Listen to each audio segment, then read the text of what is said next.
Olá, Universo Desvendado. Meu nome é Luiz, tenho 38 anos e hoje quero compartilhar algo que aconteceu há quase 10 anos, mas que ainda parece tão vivo quanto ontem. Cresci em Belém do Pará e sempre tive uma ligação profunda com a natureza.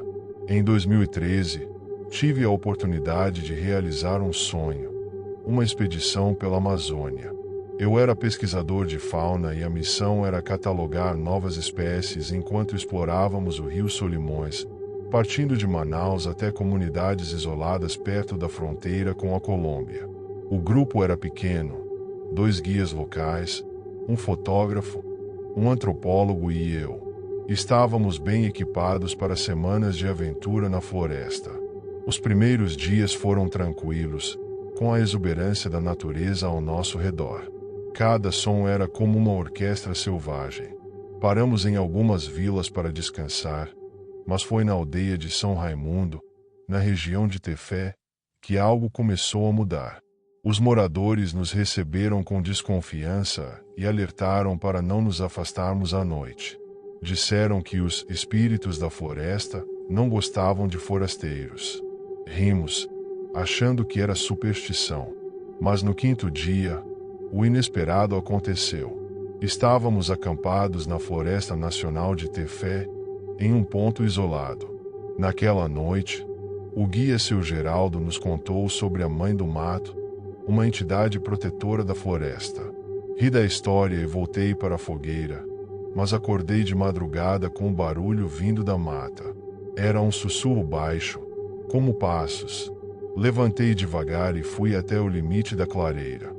A lua iluminava o chão, mas entre as árvores havia apenas escuridão.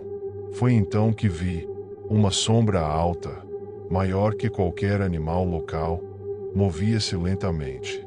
Algo em mim dizia para fugir, mas ao invés disso, me aproximei.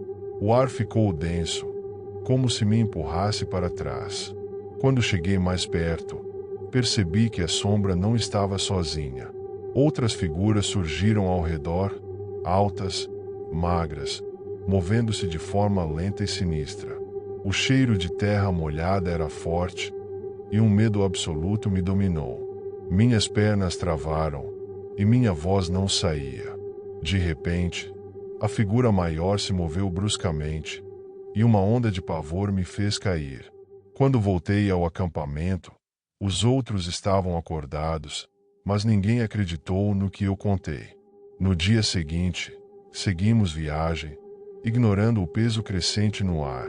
Adentramos mais fundo na floresta, em direção à reserva Amanã. Foi um erro. O silêncio da mata era opressor, como se tudo estivesse morto. Encontramos um casebre abandonado e decidimos passar a noite lá. O lugar tinha um clima pesado, quase sufocante. Naquela noite, por volta das 3 da manhã, ouvimos um som estranho vindo de fora, algo arrastando-se na terra. O fotógrafo Pedro e Seu Geraldo saíram com lanternas para investigar. O som ficou mais alto, como se algo circulasse o casebre. Então, ouvimos um grito.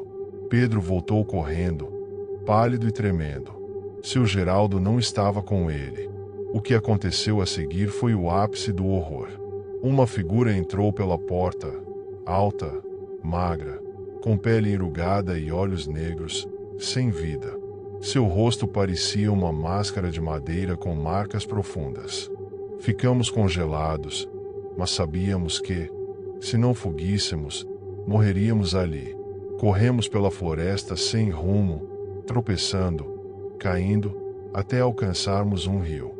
Exaustos e em choque, navegamos até uma vila mais ao sul, onde conseguimos ajuda. Até hoje, não sei o que vimos naquela floresta. Não sei se foi algo sobrenatural ou se nossa mente nos traiu. Mas aquela experiência mudou minha vida para sempre. Olá, Universo Desvendado.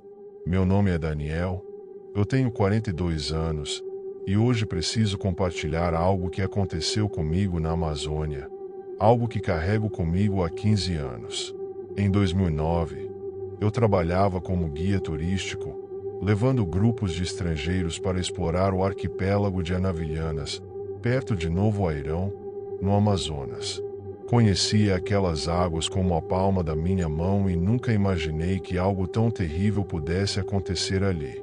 Era o auge da temporada de pesca esportiva, e meu trabalho era levar turistas, na maioria americanos, para pescar tucunaré, dormir em redes e vivenciar a Amazônia selvagem. Sempre gostei de ver a fascinação nos olhos deles diante da grandiosidade da floresta. Mas naquela viagem, algo saiu dos trilhos. O grupo era pequeno, 5 turistas e meu amigo Zé Ricardo, que me ajudava nas expedições. Partimos de Novo Airão em um barco pequeno, navegando pelo Rio Negro. Durante o dia, o rio era um espelho negro refletindo o céu azul, e a floresta parecia viva, quase respirando ao nosso redor. Tudo parecia perfeito, mas na primeira noite, enquanto montávamos o acampamento em uma das ilhas, notei um som estranho. Era como um canto distante, um lamento suave, algo que a princípio atribuía aos sons normais da floresta.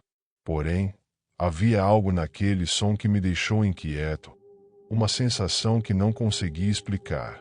Olhei para Zé Ricardo, e ele também estava alerta. Ele me fez sinal para não alarmar o grupo. Fingimos que nada estava errado e fomos dormir. Mas aquela sensação continuava. O som parecia se aproximar, mais insistente. No dia seguinte, tudo voltou ao normal. Os turistas não mencionaram nada, e seguimos com o passeio. Porém, Zé Ricardo me puxou de lado e disse algo que gelou minha espinha. Ele já havia ouvido aquele som antes, anos atrás, mas nunca quis investigar o que era. Isso ficou martelando na minha mente, mas preferi me concentrar no trabalho. Na segunda noite, o canto voltou, mais alto, mais próximo. Desta vez, era impossível ignorar. A floresta parecia diferente, como se estivesse observando cada movimento nosso. O ar estava pesado, e o silêncio que nos cercava era opressor. Aquele som parecia invadir a mente, como se chamasse por nós. A essa altura, Zé Ricardo estava visivelmente nervoso e me disse para preparar tudo caso precisássemos partir rapidamente. A terceira noite foi quando tudo desmoronou. Acampamos em uma ilha mais isolada, cercada por árvores altas e sombras que pareciam nos envolver. O silêncio era assustador, e a sensação de estar sendo observado era inescapável. Quando o canto começou novamente, mais forte e claro, fui até Zé Ricardo, que já estava de pé, olhando fixamente para o rio. Foi então que a vi. No meio do Rio Negro, flutuava uma mulher. Seu corpo brilhava à luz da lua, com longos cabelos negros espalhados pela água. Ela cantava, e seu canto parecia puxar minha mente, congelando meu corpo. Seus olhos eram vazios, escuros, e seu sorriso era algo que não consigo esquecer. Ela começou a se mover na nossa direção, flutuando sem som, apenas o canto preenchendo o ar. Zé Ricardo começou a rezar, tremendo de medo. Ele pegou um punhado de sal da sua bolsa e jogou na água, enquanto murmurava algo que eu não conseguia entender. A mulher parou por um instante, seus olhos se fixaram em nós, e sua expressão mudou para uma raiva indescritível. Ela abriu a boca para gritar, mas o som que saiu não era humano. Era um grito agudo, distorcido, que parecia vir de todos os lados. Os turistas, acordados pelo barulho, não conseguiam ver o que estávamos vendo. Para eles, era só o silêncio da noite amazônica. Mas para mim e Zé Ricardo, aquele era o momento mais aterrorizante de nossas vidas. De repente, ela desapareceu nas águas escuras, como se nunca tivesse estado ali. Sem pensar 2 vezes, desmontamos o acampamento às pressas e partimos de volta para Novo Airão. No caminho, ninguém falou uma palavra. Zé Ricardo, pálido e visivelmente abalado, apenas murmurou: Essas águas têm segredos que não foram feitos para serem descobertos. Desde aquela noite, evito falar sobre o que aconteceu. Voltei ao Rio Negro algumas vezes, mas nunca mais acampei em Enavilhanas. E sempre que ouço histórias sobre a Iara, a lendária